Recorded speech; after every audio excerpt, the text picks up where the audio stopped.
Okay, end of February, and this is a pear tree.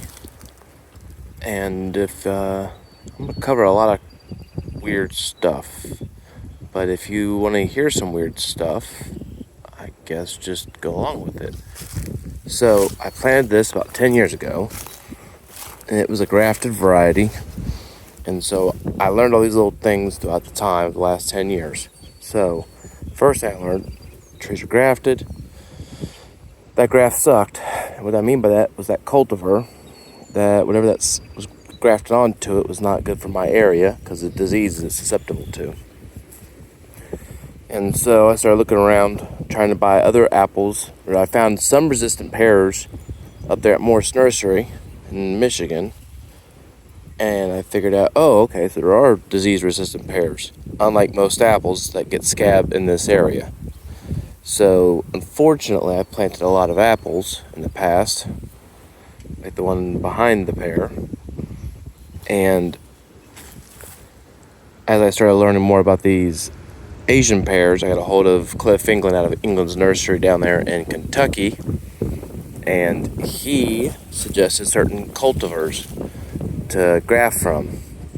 I'm going to cover some of this because I'm up in Ohio, and I'm going to try to see if there's an interest for my local garden shop down there in New Miami if they want these, because right now it's just trimmings from my tree and the benefits are multiple.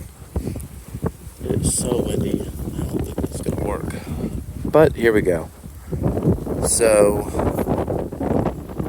even just for picture purposes, I'm going to go ahead and go with this because I got to get this done.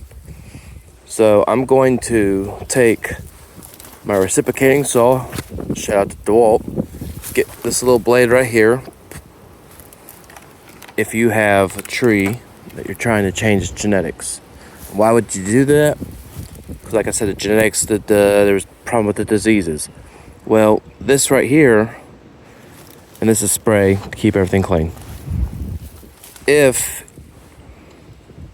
I didn't know what I wanted, so I went ahead and did what's called a library. And so pretty much every branch here is bagged and tagged of a different variety. So like right here,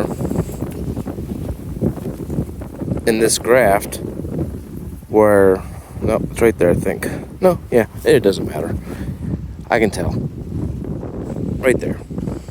So see where the bark changes? That's part of the graft. So that's where it actually transitions to a different type of pear. Pear to pear, apple to apple, not otherwise. And so what I'm going to do is I'm training this tree like you would a bonsai, which it means potted tree, but they actually do yard trees in Japan. So what we're going to do is like a giant bonsai, but they call them yard plants, so it's kind of confusing. Anyway, I'm going to take these two off, because then I can take this right here, or this right here, and I can put those on the Bradford pears. And the reason that's important, and the reason that sounds familiar, is Ohio and Indiana are completely taken over by Bradford pears. They're just so resistant to death that if you want to see the living tree over at the monument, 9/11 monument, they kept this tree alive after the buildings fell out and everything. It's a Bradford pear. You just can't kill them. So use it as a rootstock if it's already in your yard. Cut it off, stick some of this scion wood in there, and that's pretty much, what you do at once, and you just start doing it again. Next thing you know, you have 20 different varieties on one tree.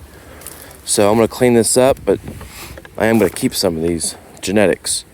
So Tennesul, and I'm going to cut it like that because I want to keep everything in line so my mower's not hitting it. And I only do this like once a year, so cut these two sections off. That's why I labeled them, so that way I can downsize into 10-inch little sections. And let's see here. So this is that little tiny graft I did last year. That little bud's somehow still alive. So I'd cut this, forcing it to bond. But I've also got this I'm going to go ahead and cut. And if it doesn't work, it doesn't work. No problem, because there's already something else there that was it's a backup. So all these trees are backups, and then I can just take from these, cut off what I like in the winter time, such as late February, like right now, share them, educate, and the pears are good for my bees. It gives them a longer time to pollinate, which you can see the bee girls in the background. And the pears, I don't spray them. I keep everything clean. I mean, the yard looks messy, but that's a different story. And now I'll have all these different pears, and I can start selectively doing like a giant yard tree and have it there. But I've also got 40 different varieties out in the field now, where I got all these genetics from Cliff, like I said, at England's nursery, and started with persimmons. So who knows?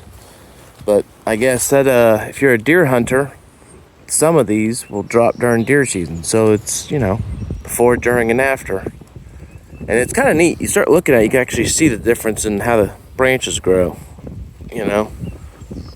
But I'm out here every day and I'm looking at this and I'm getting ready to clean it all up for my yearly cleanup. And I just thought, I need to record this because I've talked to like 20 different people that had to teach me all this, and I still am just amazed by it. So, anyway, back to work.